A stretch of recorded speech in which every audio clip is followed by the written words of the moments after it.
మామూలుగా దేవునికి విధేయత లేకపోతే దేవునికి అప్పగించుకున్న పరిస్థితి లేకుండా చేసే పనులు కొన్ని ఉంటాయి అంటే అలాంటి వాళ్ళు ఉంటారు. వాళ్ళు గొప్ప కోసం చేస్తారు. మోగడి కంచు గణగణలాడు తాళం వలె ఉంటారు వాళ్ళు. యేసు ప్రభు చెప్పాడు, ఏమని చెప్పాడు? మీరు ఏం చేస్తారు? గంట కొట్టించుకుంటారు, బూర మోగిస్తారు. ఎందుకని? ఫలానా ఆయన ఇంత ఇచ్చాడు హో అని చెప్పుకోవడానికి కదా. అలా ఉండకూడదు. మీ కుడి చేతితో ఇచ్చేది ఎడమ చేతికి తెలియకూడదు అని చెప్పాడు.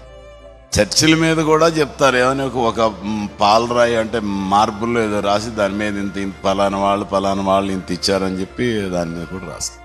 మరి అది ఏంటంటే ఒకళ్ళని చూసి ఒకళ్ళు ప్రేరేపించబడతారు అనేది కొంతమంది అభిప్రాయం.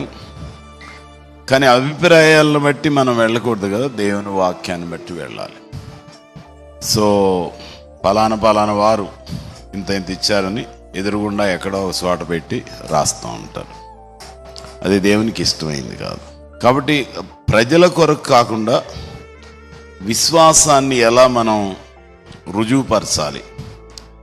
విశ్వాసాన్ని రుజువుపరచడంలో ఒక అంశం ఏంటంటే, మన విశ్వాసాన్ని రుజువుపరచడంలో మరి మనం దేవుని మహింపరుస్తాం. అది ప్రాముఖ్యమైన విషయం. విశ్వాసాన్ని రుజువుపరచడం అంటే దేవుడు ఉన్నాడు అని రుజువుపరచాలి.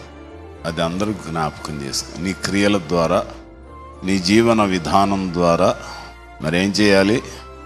సెల్ ఫోన్లో ఆటలాడుకోవాలి కదా, అంతేనా? బైబిల్ చూడాలా, సెల్ ఫోన్ చూడాలా? కొంతమంది మందిరానికి వచ్చిన అదే స్క్రోలింగ్లో ఉంటారు. అది మీకు మంచిది కాదు.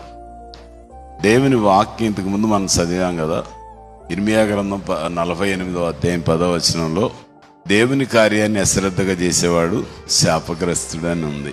దేవుని మందిరంలో కూర్చుని మీరు ఎవరు శాపం తెచ్చుకోకూడదు. అది మీరు అందరూ జ్ఞాపకం చేసుకోవాలి.